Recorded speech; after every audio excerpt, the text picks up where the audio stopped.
Hello, and welcome to this episode of Retro Game Living Room. We're going to be starting a new weekly show called Ask a Retro Gamer, in which I answer questions that were asked to me on YouTube, in real life, at conventions, and on Reddit. Joining me today is Zach.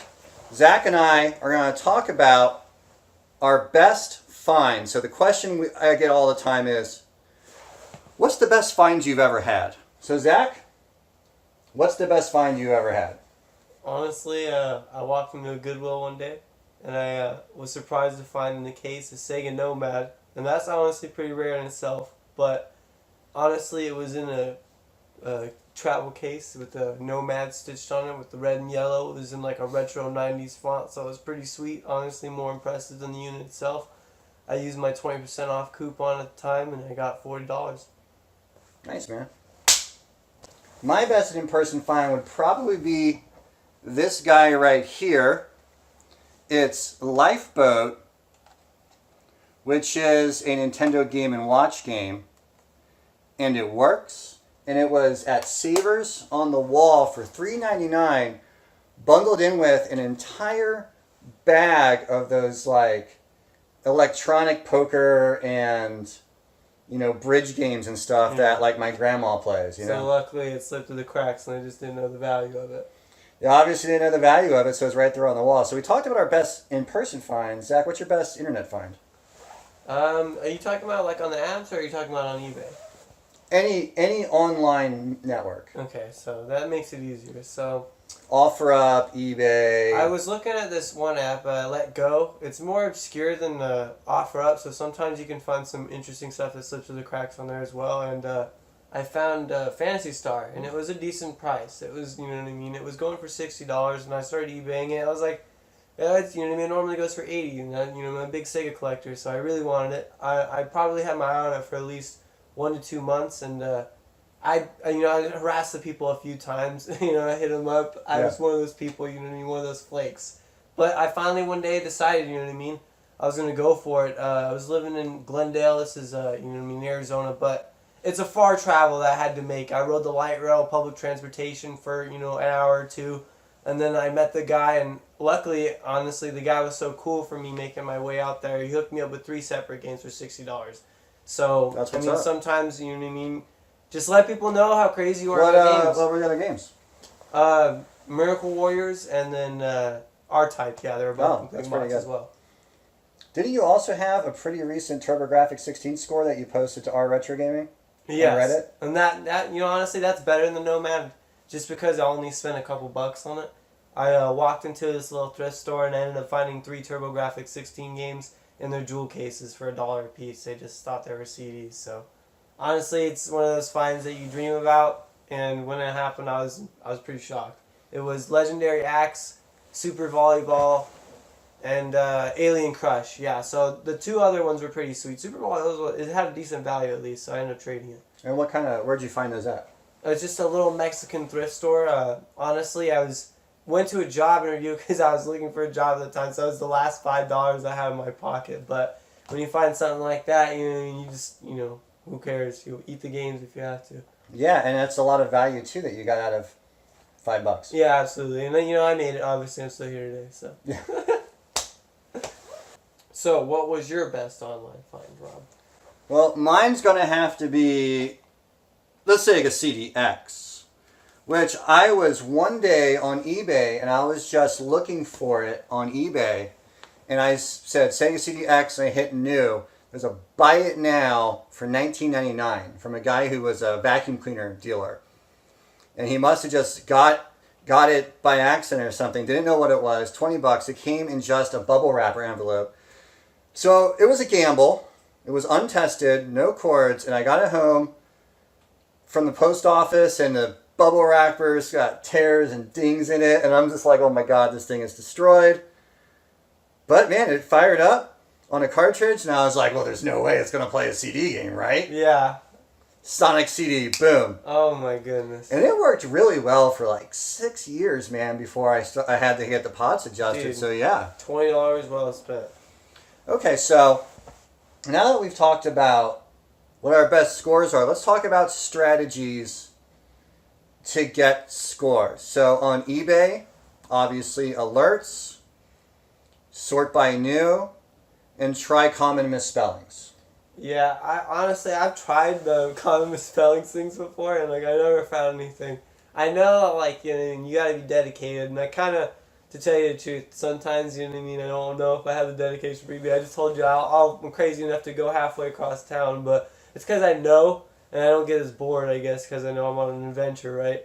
But, you know, you're probably more experienced with the online tactics. I have, you know, scored some pretty decent stuff, but not really so much. Like, it's mostly, you know what I mean, gonna be like retail value. There's nothing where I've never caught someone slipping like on a CDX for $20. Like, Yeah, that was really big. Yeah. But you have caught people slipping on OfferUp and Let Go. yeah, exactly. That's what I was gonna into that. I'm pretty slick when it comes to the local stuff, or you know what I mean, or looking in game stores.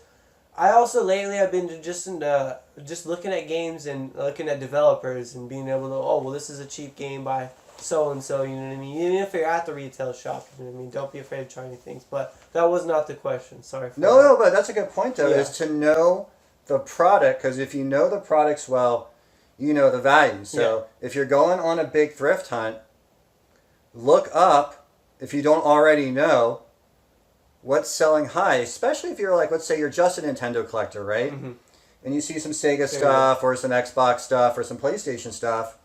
And normally you're not going to collect that for yourself, but you can take that and resell it. I know that's a dirty word in our hobby, but trading and selling is a huge part of being a game collector in the first place. You're not So going to have a very big collection if you try and buy all this stuff out of pocket. Yeah, and that's just a fact. So reselling is okay. It's just shitty when people gouge on the reselling. Yeah. But if you set it at a reasonable price, or you know, which is what I try and do, then I think it's perfectly fine and okay. And there's also places to trade online too. So Instagram's got a big market, Facebook Absolutely. Marketplace, Reddit has a few big trade places. Which is another good topic on getting connected with the community. I honestly need to do this more often too. But I mean, knowing the right people, knowing other collectors, you guys could swap games all day, and you wouldn't Sure. even, maybe not even have to put that much effort into it. I mean, you might just come into games that you never thought you'd see, like once in a lifetime gems, and you know what I mean. Get a decent deal on it just because you've made buddies with someone, and you know what I mean. They didn't pay that much for it. Like I hooked up Rob with one of the games I found for $1. Legendary Axe. He gave me a decent amount of money for it, $35. I thought, you know what I mean, that was very fair for it.